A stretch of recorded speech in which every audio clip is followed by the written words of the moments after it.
Welcome to Carl Jung's Red Book, and I wanted to read a chapter from this called The Remains of Earlier Temples, which I think is relevant to today. And he, when writing this in 1913 to 1916, tapped into the source. He got into the zone after he broke up with Freud and wanted to dive deep into what things really meant.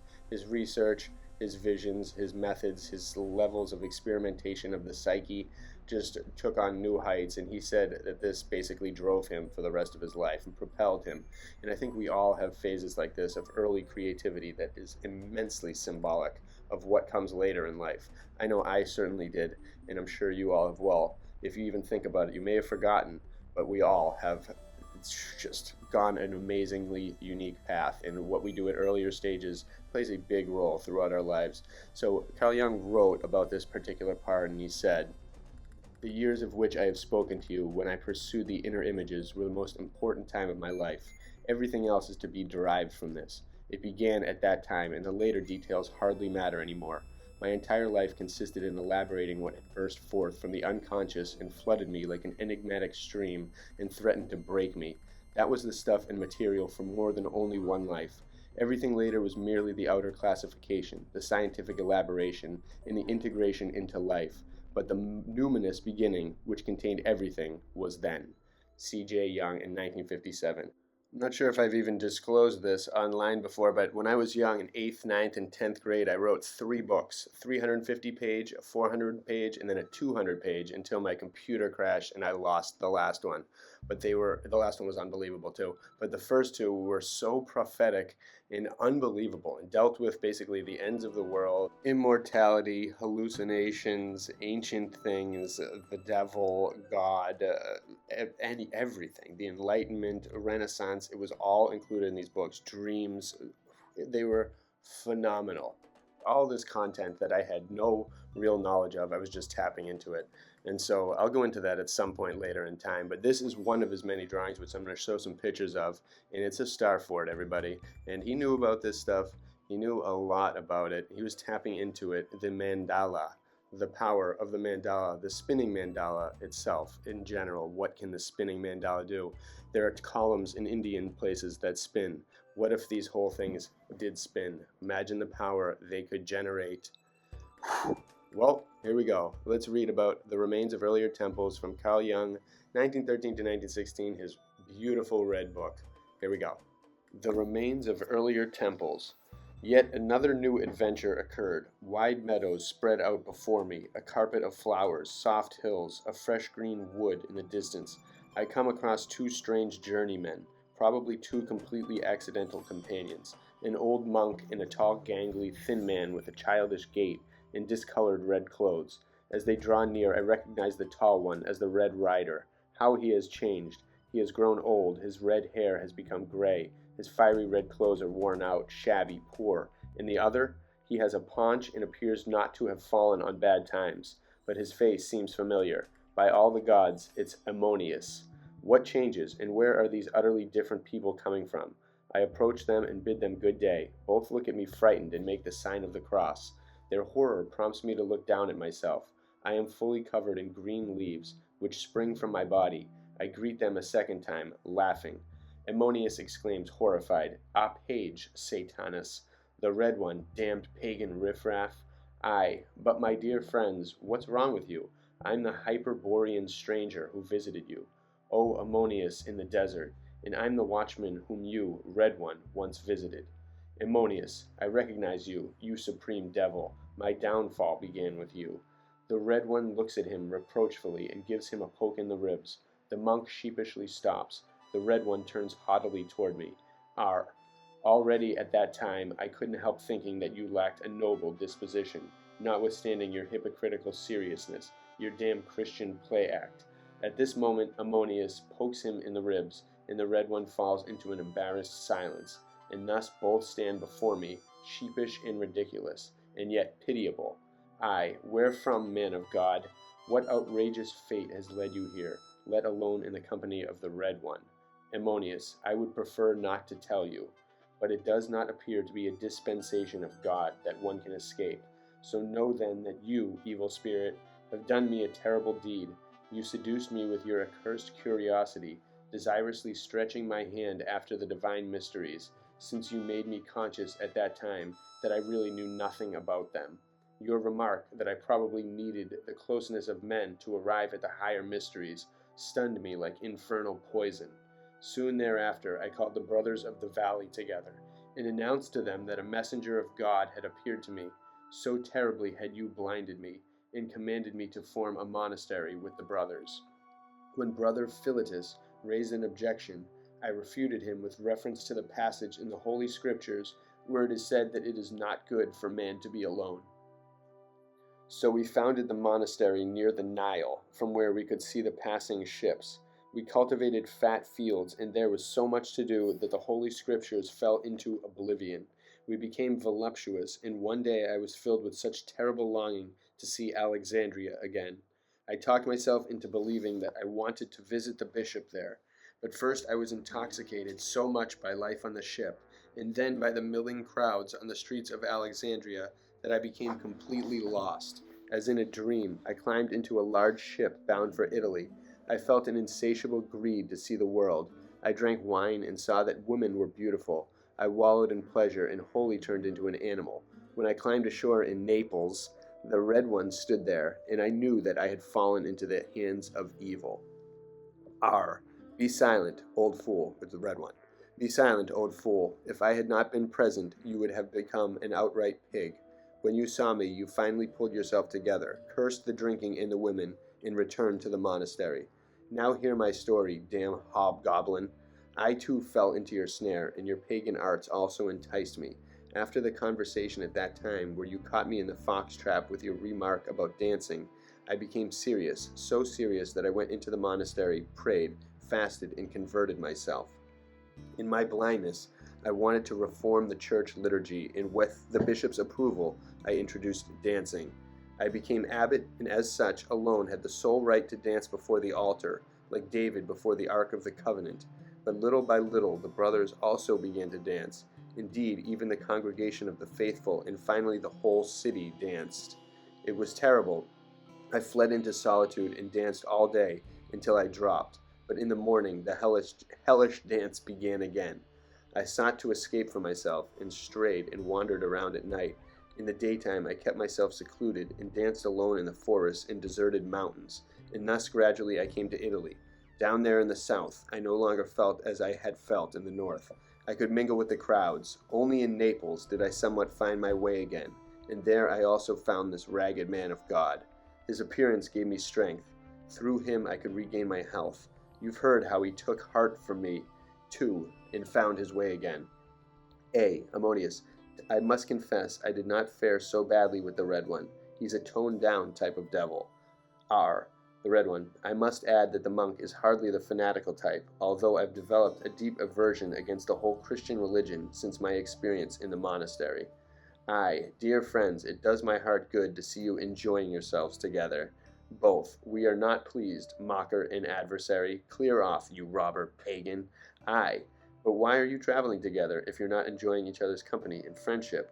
Ammonius. What can be done? Even the devil is necessary, since otherwise one has nothing that commands a sense of respect with people. Red One. Well, I need to come to an arrangement with the clergy, or else I will lose my clientele. Therefore the necessities of life have brought you together, so let's make peace and be friends. Both. But we can never be friends. I see, the system is at fault. You probably want to die out first. Now let me pass, you old ghosts. When I had seen death and all the terrible solemnity that is gathered around it, and had become ice and night myself, an angry life and impulse rose up in me.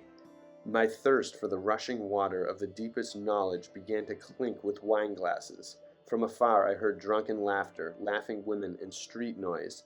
Dance music, stamping and cheering poured forth from all over, and instead of the rose-scented south wind, the reek of the human animal streamed over me. Luscious, lewd whores giggled and rustled along the walls. Wine fumes and kitchen steam and the foolish cackling of the human crowd drew near in a cloud. Hot, sticky, tender hands reached out for me, and I was swaddled in the covers of a sickbed. I was born into life from below, and I grew up as heroes do, in hours rather than years. and after I had grown up, I found myself in the middle land and saw that it was spring. But I was no longer the man I had been, for a strange being grew through me. This was a laughing being of the forest, a leaf-green daemon, a forest goblin and prankster, who lived alone in the forest and was itself a greening tree being, who loved nothing but greening and growing, who was neither disposed nor indisposed toward men, full of mood and chance, obeying an invisible law, and greening and wilting with the trees, neither beautiful nor ugly, neither good nor bad, merely living, primordially old and yet completely young, naked and yet naturally clothed, not man but nature, frightened, laughable, powerful, childish, weak, deceiving and deceived, utterly inconstant and superficial, and yet reaching deep down, down to the kernel of the world. I had absorbed the life of both of my friends. A green tree grew from the ruins of the temple. They had not withstood life, but seduced by life, had become their own monkey business. They had caught in the muck, and so they called the living a devil and traitor. Because both of them believed in themselves and in their own goodness, each in his own way, they ultimately became mired in the natural and conclusive burial ground of all outlived ideals. The most beautiful and the best, like the ugliest and the worst, end up someday in the most laughable place in the world, surrounded by fancy dress and led by fools, and go horror-struck to the pit of filth. After the cursing comes laughter, so that the soul is saved from the dead. Ideals are, according to their essence, desired and pondered. They exist to this extent, but only to this extent, yet their effective being cannot be denied.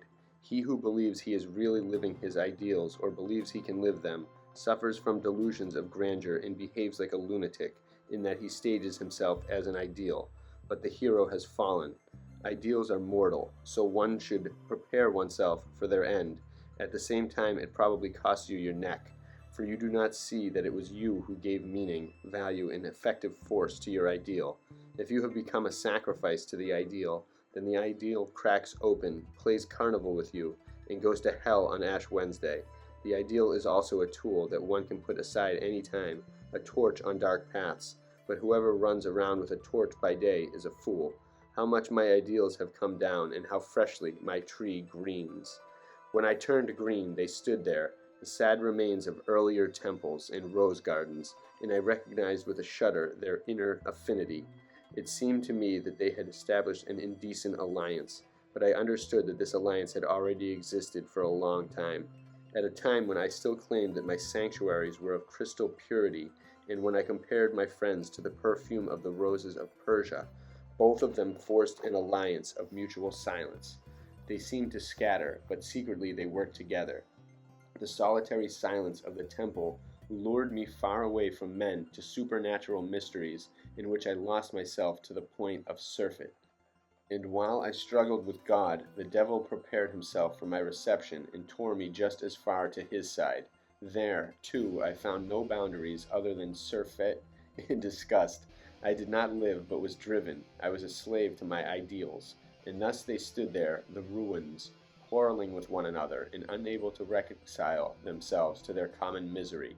Within myself I had become one as a natural being, but I was a hobgoblin, who frightened the solitary wanderer, and who avoided the places of men. But I greened and bloomed from within myself. I had still not become a man again, who carried within himself the conflict between a longing for the world and a longing for the spirit. I did not live either of these longings, but I lived myself, and was a merrily greening tree in a remote spring forest, and thus I learned to live without the world and spirit, and I was amazed how well I could live like this. But what about men? What about mankind? There they stood, the two deserted bridges that should lead across to mankind. One leads from above to below, and men glide down on it, which pleases them.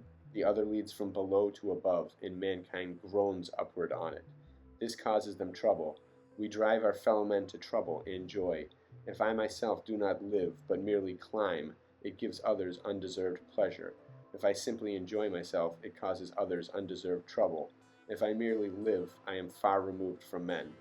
They no longer see me, and when they see me, they are astonished and shocked. I myself, however, quite simply living, greening, blooming, fading, stand like a tree, always in the same spot, and let the suffering and the joy of men pass over me with equanimity. and yet I am a man who cannot excuse himself from the discord of the human heart. But my ideals can also be my dogs, whose yapping and squabbling do not disturb me, but at least then I am good and a bad dog to men. But I have not yet achieved what should be, namely that I live and yet am a man. It seems to be nearly impossible to live as a man. As long as you are not conscious of yourself, you can live. But if you become conscious of yourself, you fall from one grave into another. All your rebirths could ultimately make you sick. The Buddha therefore finally gave up on rebirth, for he had had enough of crawling through all human and animal forms. After all the rebirths, you still remain the lion crawling on the earth, the Ksame, the chameleon, a character, one prone to changing colors, a crawling, shimmering lizard, but precisely not a lion, whose nature is related to the sun, who draws his power from within himself, who does not crawl around in the protective colors of the environment, and who does not defend himself by going into hiding. I recognize the chameleon, and no longer want to crawl on the earth and change colors and be reborn. Instead, I want to exist from my own force, like the sun which gives light and does not suck light. That belongs to the earth. I recall my solar nature and would like to rush to my rising, but ruins stand in my way. They say, with regard to men, you should be this or that. My chameleon-esque skin shudders. They obtrude upon me and want to color me, but that should no longer be. Neither good nor evil shall be my masters. I push them aside, the laughable survivors, and go on my way again, which leads me to the east. The quarreling powers that for so long stood between me and myself lie behind me. Henceforth, I am completely alone. I can no longer say to you, listen, or you should, or you could, but now I talk only with myself. Now no one else can do anything more for me, nothing whatsoever. I no longer have a duty toward you, and you no longer have duties toward me, since I vanish and you vanish from me. I no longer hear requests and no longer make requests of you. I no longer fight and reconcile myself with you, but place silence between you and me. Your call dies away in the distance, and you cannot find my footprints. Together with the west wind, which comes from the plains of the ocean, I journey across the green countryside. I roam through the forest and bend the young grass. I talk with trees and the forest wildlife, and the stones show me the way. When I thirst, and the source does not come to me, I go to the source. When I starve, and the bread does not come to me, I seek my bread and take it where I find it. I provide no help and need no help. If at any time necessity confronts me, I do not look around to see whether there is a helper nearby, but I accept the necessity and bend and writhe and struggle. I laugh, I weep, I swear, but I do not look around me. On this way no one walks behind me, and I cross no one's path. I am alone, but I fill my solitariness with my life. I am man enough, I am noise, conversation, comfort, and help enough unto myself, and so I wander to the far east. Not that I know anything about what my distant goal might be. I see blue horizons before me. They suffice as a goal. I hurry toward the east in my rising. I will my rising. And I absolutely love that, and may have to read more from Carl Jung as time goes on, because wow. I kind of think he's finding a place where we all need to kind of get to, a place where good, evil, neither can touch us, a place that transcends these two boundaries that have kept us captive for a pretty long time. Like, it's like he says, instead of being a chameleon, it's better to be a lion. It's not better to harm, but it's better to have that type of protection and that type of prowess and that type of power, like the sun project the power like the moon does, even though they tell us it reflects. It doesn't. It has its own power. Things that are important do, and things that are natural and the way they should be do, and they suck the power out of us with their evil and their nastiness, and those two dualities that just don't really need to exist. Carl Jung had a way of putting things, and he definitely was a creative person that tapped into the source, and his source here tells him that creativity is an amazing force. It's an ultimate force.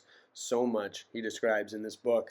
I definitely recommend you all read it. I hope that enticed you all to take a look at it, and if you haven't read Carl Jung in general, take a look at all his books. This is kind of the more intense of all of them, but I recommend every single one.